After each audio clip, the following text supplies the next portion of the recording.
Welcome to the Deuce Dynasty show. I decided a while ago that I toyed around with the idea that we should have a show where we talk about everything that happened in the week of Deuce.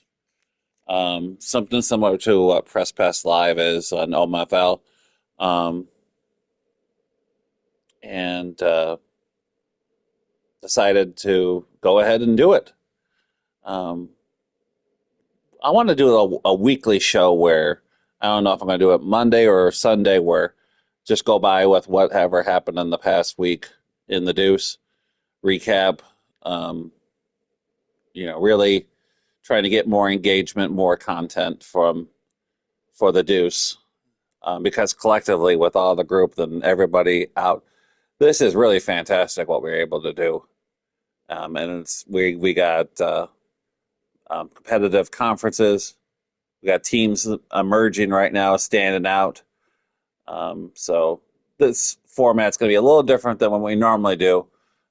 But right now, we're just going to break down conferences and see who's on a roll and who's not. So we're going to start off with the ACC.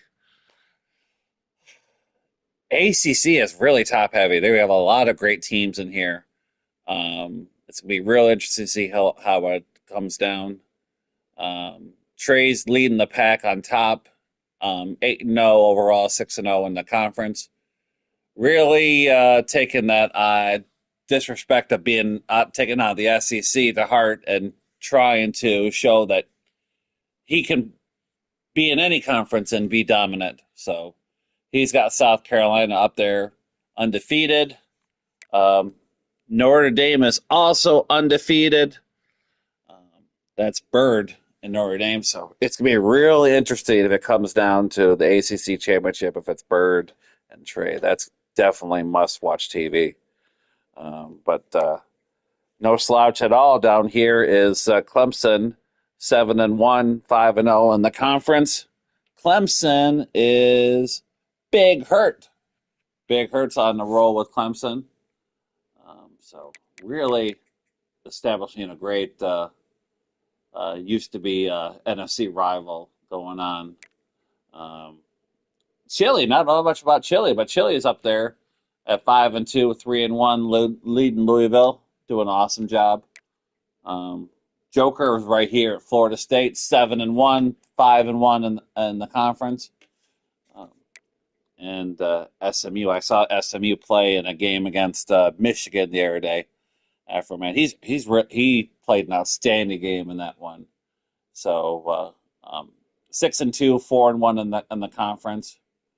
And over here, down here, is Miami with Zoe. Miami 4-3, 1-2 in the conference. Really impressive that all the users are all in the top 25. Great job, guys, in the ACC. You guys are doing an outstanding job, and should be interesting to see when the bigger matchups happen. When we get towards the conference championships, the playoffs, even to see which ACC teams can make it. So good job over there.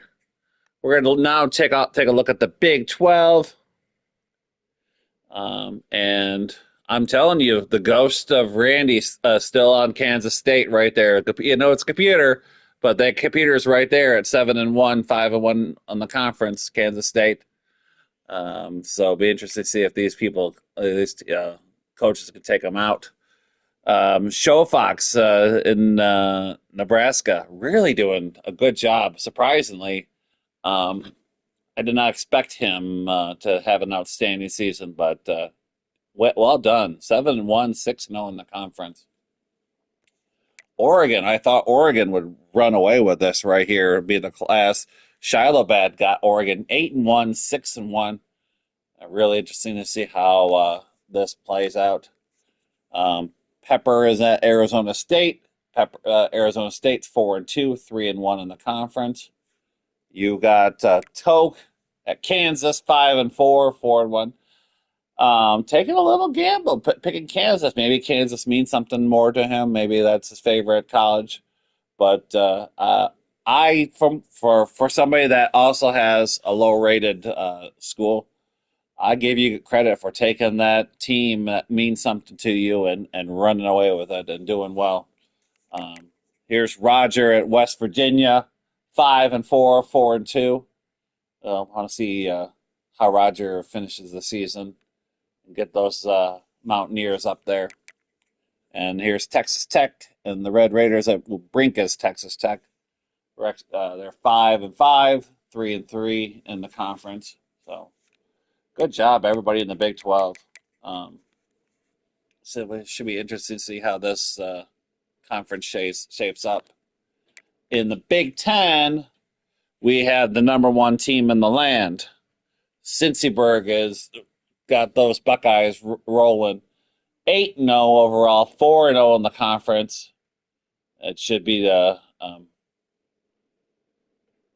interesting to see because there's a lot of top-heavy teams in this conference.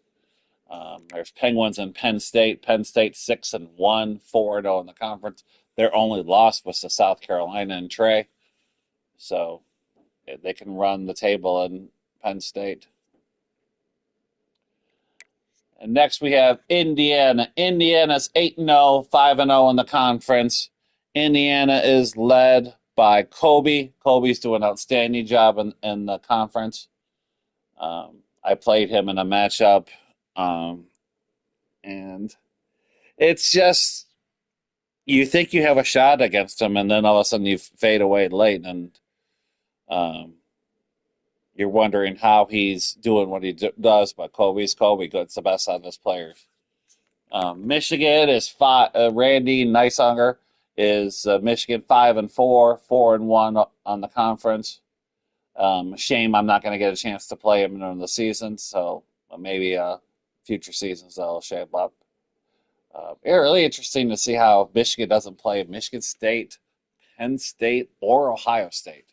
I don't know who took money on that ones to get away from playing those teams, but it really is interesting.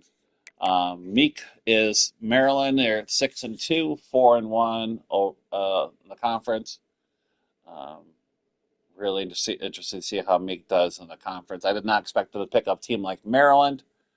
Um, Maryland talent-wise has got to be very similar to what I have at Michigan State, so I'll be interested to see what he can do at Maryland. I'm 4-4, 3-2 in the conference. Struggling a little bit in some areas, but other areas I'm excelling at. Got my work cut out for me. So the team I was surprised to see is Mo and USC. I expected Mo to be much higher up on there. 5-4, 3-3 in the conference. Um, Not sure what's happening over there in Southern California, but I'm sure Mo's going to turn it around and he'll have those Trojans flying up in the Big Ten. We're skip on down to the SEC, and SEC is showing that they've got to be the cream of the crop when it comes to conferences. I mean, you look at the teams that are in there and the talent that they have, it's really outstanding. Um, I got to give my credit to Nate. Nate has LSU rolling 6-0, 3-0 in the conference. Keep it up with those Tigers. They're after everybody in college football, and um, I don't know what you guys are doing tonight, but I guess LSU and Texas are playing later on tonight. That's a much watched TV. Randy has Georgia rolling 7-0, 5-0 in the conference. He did scary things last college football season with last cycle with Kansas State. So now he's got Georgia. He's got a ton of hell of a talented roster now, and it should be interesting to see what he can do with them. Kevin's got Alabama. Alabama just drives you nuts. There's talent all over the field. I had to play him earlier this season, and it was like everywhere I turned, I'm giving up at least 10 overall in the matchup, and just fighting tooth and nail to stay in the game. But he's got Alabama undefeated, number 6 in the nation. Maniac is doing well with Texas. Texas is 6-1 in the conference. 6-1 overall, 3-0 in the conference. Um, Definitely, when he has a talented team like this, I mean, the sky's the limit for him, and he can do whatever he wants to do. Texas A&M would disagree, though. What's that? Flacco, I think Flacco is the name. They're 5-2, 3-2 in the conference. I don't know much about him, but he's got those Aggies up there doing well, so it should be interesting. Oklahoma is X James. That's, I guess, his tag name. 8-1, 4-1 overall, 4-1 in the conference. Um, don't know much about him, but you're always going to have it. Well, I played him the first game against Oklahoma, and man, it was a game where we had a lot of mistakes. We could have made that game closer, but in the end, we just didn't have what it took to win the game. Old Miss is Silent Poseidon, and there he's got them 3-4, 2-4 in the conference. And Old Timer's got Florida. They're 3-4, 1-3. When you got a lot of top heavy teams over here in like the SEC, you're going to have a lot of difficulty. You got 4 in the top 10 right here. So good job to everybody for the season. It looks like games are getting in, are played. Things are doing well. Our top 25 has Ohio State number 1, as I mentioned. But they split first place votes with South Carolina. Interesting to see how Trey can, what he can do at South Carolina. Nate's got LSU right there at number 3 in the nation. Notre Dame, the Fighting Irish, are number 4. Georgia, number 5. Alabama, Texas, Clemson, Penn State, Indiana round up the top 10. There's Kansas State, the best computer right now. Louisville, number 12. Oklahoma, 13. Oregon is 14. There's Illinois, another computer. Arizona State, 16. Florida State, 17. Nebraska, 18. 19, SMU. Auburn, 20. 21, Texas A&M. 22 is Miami. 23 is Michigan. 24 is Florida. And around out the top 25 is Iowa State. So take a look at the Heisman watch. I mean, there's not much else you can say for Jeremiah Smith. Jeremiah Smith is a beast. It's scary that he's a 98 overall and only a sophomore. He has 63 catches on the year, 888 yards, 14 receiving touchdowns.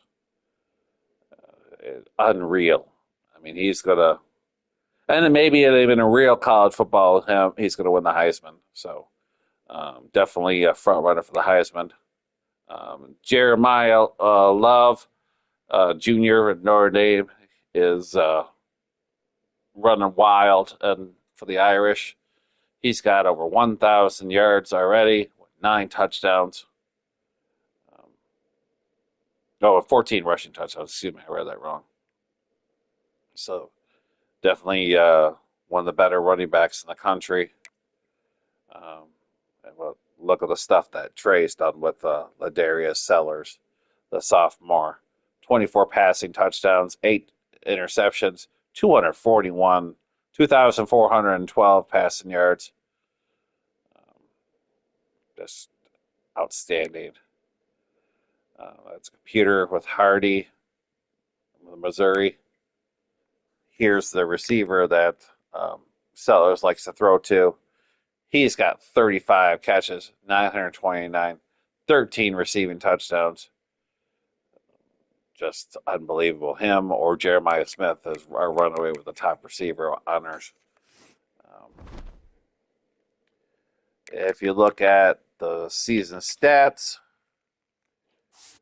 let's see if we can get down here.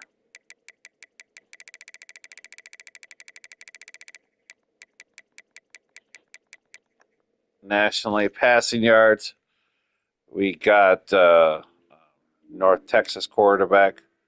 Texas Tech quarterback is passed for 2,509 yards. Um, the most touchdowns are Ohio State, and they have 20. Julian Sayan's got 27 touchdown passes. Their Sellers again with 24 right up there. Rushing yard leaders nationally. J.M. Miller is got over 1,000 yards with 12 touchdowns. Jeremiah Love right here. Michigan State's Micaiah Frazier, 916 yards, 14 touchdowns. I'm impressed. I even have him in the top four now of running back. So I don't know what I'm doing right, but I'm doing something right over there. Receiving yards, I mean, obviously Nick Harbor is doing outstanding. Micaiah Lemon at USC has got over 900 receiving yards already with 13 touchdowns. Jeremiah Smith is a beast. Deion Burks burned me several times when I played Oklahoma. And that should pretty much do it. Defensive stars we're looking at. Sack leaders. Let's see. Jaden Walker, USC. Mo, if anything, Mo knows what to do. Mo knows how to create a defense, how to utilize a defense, and that's what makes it a little bit surprising that he's got a poor record there. But I don't expect him long before he turns that around and USC is rocking and rolling. Dean Miller, 6 sacks on the year. Interception leaders. Let's see if anybody there. Ashawn Hampton. Good job. Big Hurt's got 4 interceptions already. Tackle leaders nationally. Stephon Thompson, 84. Ryan Butcher, 78. Look at this pair of Oregon tacklers right there. Oregon's doing something right tackling. So I don't really have much else to say. I mean, I'm going to wing this show right now. Eventually, what I want to do is go with us with a recap and see what's going on. Quickly, I can recap right here the games that have been played from us. West Virginia 21-13 over Oklahoma State. USC beating up on Minnesota 48-7. Georgia and Texas A&M. Georgia handling Texas A&M 44-26. Texas Tech 49-24 over Baylor. Maryland 42-7 over Purdue. SMU 42-6 over Wake Forest. Oh, this was a good game right here. 27-17. South Carolina beats Louisville. Penn State 35-23 over Wisconsin. 34-9 Oregon over Arizona. Oklahoma, did not see that one coming. Beats Florida in the swamp, 45-38. Interesting. And Michigan had to travel to Nebraska and lost 28-24. And then Michigan State with a shutout of Rutgers, 31-0. Kansas and Kansas State winning their rival. Indiana beating UCLA 37-7. Florida State 34-3 over Boston College. Clemson 38-24 against Va Tech. And Bama beating Connecticut 45-20. I sort of want to do a show like that, but we're halfway through the season, so we're just going to wing it right now, and then maybe later on we'll um, do a week by week show. But thank you for tuning in. Anybody that did tune in, hope you enjoyed. I'm gonna try to see if I can figure out my stick on this. It's not going to be Tim's take. No, not that. I try not to talk too much about my team. My team's not worth really mentioning anyway right now.